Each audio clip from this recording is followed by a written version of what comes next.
后立即下达彻查的指令，务必严查爆炸产生的原因。随着警方不断的勘测与调查，相关工作人员很快便察觉了问题所在。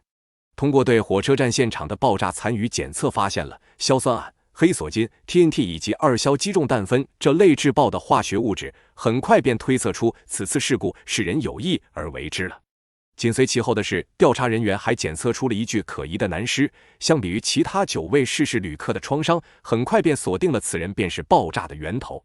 后续经过7小时的搜查，警方还发现了16块电池碎屑，并且和现场的电线相连，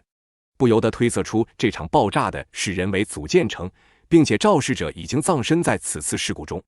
不等这些迷雾层层拨开，新的危机又浮出水面。